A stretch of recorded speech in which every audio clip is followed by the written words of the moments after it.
Corona संकट से जूझते दुनिया भर के देशों में अगर भारत की बात की जाए और भारत में भी बिहार की बात की जाए तो अब संकट कोरोना से भी बड़ा भूखमरी का होने जा रहा है। आपको पता है कि बिहार के लोग अलग अलग राज्यों में देश भर के हिस्सों में फैले हुए थे और वहाँ वो रोजी रोजगार कर रहे थे। रोजी रोजगार की तलाश करते करते जो लोग अलग अलग राज्यों में पहुंचे हुए थे, अचानक से लॉकडाउन घोषित हुआ और कोरोना ने सब कुछ ठप कर दिया। जो पहिया चल रहा था उस पहिया में अचानक से विराम लग गया और सब कुछ बंद हो गया। लोग अपने घरों में कैद हो गए, जो जहां था वहीं पैक हो गया। इन सब के साथ फैक्ट्रियां और जो काम करने के जगह थे, अलग अलग रोजगार के साधन थे, वो सारे बंद हो गए। ऐसी स्थिति में लोग अब अपने घर की तरफ रुख कर चुके हैं। बिहार सरकार ने लाखों लाख लोगों को वापस अपने राज्य में आने के लिए साधन और सुविधा मुहैया कराया। अब ये लोग जो वापस आए हैं, इनको लेकर के चिंताएं बढ़ गई हैं। सरकार की भी चिंताएं बढ़ गई हैं और खास करके बिहार की बात की जाए तो चुनावी साल है और ऐसी स्थिति में सरकार में बैठे लोगों के लिए बहुत बड़ी समस्या पैदा हो गई है। उस पर से मजदूर संगठन लगातार सरकार पर दबाव बना रहे हैं कि इन संगठनों और मजदूरों को, असंगठित मजदूर जो हैं, उन्हें आप संगठित के तौर पे या जैसे भी हो सके इन्हें रोजगार मुहैया कराएं। और रोजगार मुहैया कराने के लिए क्या साधन है, उस पर लगातार दबाव बन रहा है। दबाव केंद्र और राज्य की दोनों सरकारों पर लग रहा है। अचानक से केंद्र सरकार और राज्य सरकार, जो लगातार डबल इंजन की सरकार नीतीश कुमार कहते थे, वो भी कटघरे में खड़े हो गए हैं। खास करके विपक्ष की बात करें तो इन्हीं सब विषयों पर बात करते हुए हमने पहले भी आपको बताया था कि चंद्र प्रकाश सिंह, जो मजदूर यूनियन के जाने माने नेता हैं, उन्होंने सीधे तौर पे अब केंद्र सरकार और राज्य सरकार दोनों पर हमला बोला है। चंद्र प्रकाश सिंह का कहना है कि केंद्र सरकार स्पष्ट करे कि वो गरीबों को किस तरह से लाभ दे रही है। उन्होंने कई देशों का हवाला दिया।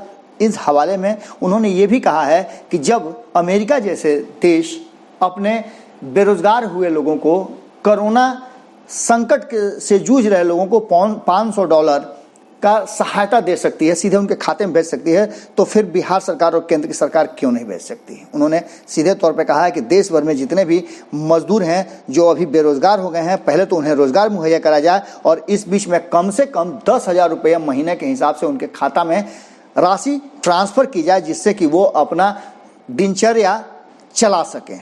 इन सब बातों को लेकर के हमने आपको पहले भी चंद्र प्रकाश सिंह की बातें सुनवाई थी। अब वो पूरी तरह से सरकार पर हमलावर हो गए हैं और उन्होंने एक बयान जारी कर क्या कुछ कहा है वो आपको सुनना चाहिए। सुनिए चंद्र प्रकाश सिंह ने क्या कहा है। प्रिय दोस्तों, भाइयों, बहनों, मजदूर साथियों, देश महान संकट के दौर से गुजर रहा है।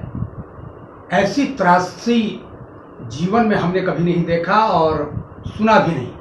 आज हम जो मजदूरों की स्थिति देख रहे हैं, देश के जो मेहनतकश मजदूर हैं, देश के उत्थान और तरक्की के लिए जो काम कर रहे हैं, उन मजदूरों को सड़कों पर मरते हुए देख रहे हैं। भूख से तड़प करके ट्रेन में यात्रा कर रहे हैं, उसमें मर रहे हैं। घर पहुंचने के पहले ट्रेन के पटरियों पर कट करके मर रहे हैं। मतलब लग रहा है कि मजदूरों की स्थिति इतनी बदतर हो गई है कि उनका कोई जीवन स्तर नहीं रह गया है, उनके बारे में कोई सोच नहीं रहा है। और ये केंद्र की सरकार जो मौन धारण करके बैठी हुई है, केवल 20 लाख 21 लाख करोड़ की योजनाओं का घोषणा कर रही है, लेकिन मजदूरों को एक पैसा राहत के नाम पर उनको नहीं मिल रहा है। वो भूखों सैकड़ों हजारों मील सफ़र कर रहे हैं, क्वारंटाइन हो रहे हैं, वहाँ भी स्थिति उनकी खराब है, वहाँ भी उनको ठीक से खाना नहीं मिल रहा है। पता नहीं आने वाले समय में रोजगार भी उनको मिलेगा कि नहीं मिलेगा।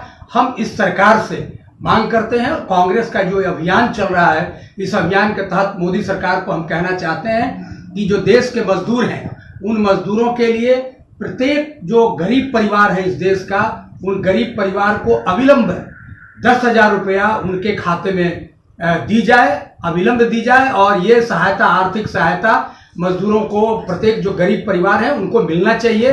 मोदी सरकार ने अभी तक एक पैसा उनको उनके खाते में एक जनधन अकाउंट के माध्यम से वो 500 रुपया दे करके खाना पूर्ति कर रहे हैं। 15 लाख जहां देना था वहां 500 दे रहे हैं। इसलिए हम मांग करते हैं कि प्रत्येक गरीब परिवार को अविलंब 10,000 रुपया उनके बैंक खाते में डाला जाए। एक ये मांग है।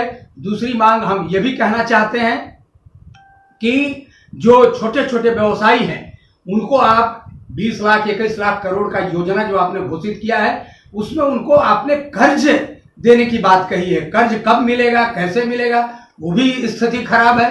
तो इसलिए हम कह रहे हैं कि उनको प्रत्येक जो छोटे व्यवसायी हैं उनको कर्ज मत दीजिए, उनको राहत दीजिए। कर्ज मत दीजिए, उनको राहत दीजिए। ये मांग है और इस मांग को भी हम आपके समक्ष, केंद्र सरकार के समक्ष, मोदी सरकार के समक्ष रखना चाहते हैं ताकि देश में जो रोजगार है, रोजगार की स्थिति में सुधार हो, रोजगार बढ़े और आने वाले समय में जो उद्योग धंधे इस लॉकडाउन में और कोविड-19 के दौरान जो बंद हो गए हैं उन उद्योगों को फिर से हम चालू कर सकें। तो हम ये दोस्तों इसके बाद और जो बात हम करेंगे, फिलहाल इन 2 मांगों को हम केंद्र सरकार के समक्ष रखते हैं और ये चेतावनी भी देना चाहते हैं कि इन मांगों को अगर पूरा न करेंगे तो देश की मोदी सरकार को जनता माफ नहीं करेगी और उनकी विदाई भी सुनिश्चित करेगी। थैंक यू, धन्यवाद, जय हिंद। जैसा कि आपने सुन लिया, चंद्र प्रकाश सिंह का सीधे तौर पे कहना है कि मजदूरों को कर्ज नहीं बल्कि उन्हें राहत चाहिए, उन्हें रोजगार चाहिए और खास करके उन फैक्ट्रियों को या रोजगार के सृजन करने वाले संस्थाओं को भी सरकारी मदद की ज़रूरत है। उन्हें मदद दें और साथ ही उन पर निगरानी भी रखें जिससे कि लोगों को उचित और समुचित तरीके से काम धंधा मिल सके, रोटी का जुगाड़ हो सके और लोग कम से कम अपने दैनिक यूज प्रयोग की चीज़ें अपने हिसाब से मुहैया करा सकें। आपको पहले भी हमने बताया था कि कई अर्थशास्त्रियों ने भी इस पर अपनी राय रखी है, जिसमें प्रेम शंकर झा की बात हमने आपको सुनवाई थी। हमने मनमोहन सिंह के हवाले से भी आपको बताया था कि मनमोहन सिंह अगर होते तो क्या होता। यशवंत सिन्हा की बात भी हमने आपको सुनवाया था। इसके साथ ही हमने युवा अर्थशास्त्री माधव आनंद की बातें भी सुनवाई थी, जो कि चंद्र प्रकाश सिंह के इस आह्वान के बाद और डिमांड से बहुत कुछ मिलता जुलता है। अब बिहार सरकार के पास एक बड़ी चुनौती है और वहीं केंद्र के पास भी एक अवसर है कि राज्यों को पुनः सृजित करके और श्रम साध्य को जो सृजनकर्ता जिसे कहते हैं उसे एक बार फिर से सहारा देने की जरूरत है। जुड़े रहें भारत लाइव के साथ। खबरों का सिलसिला लगातार जारी है। नमस्कार।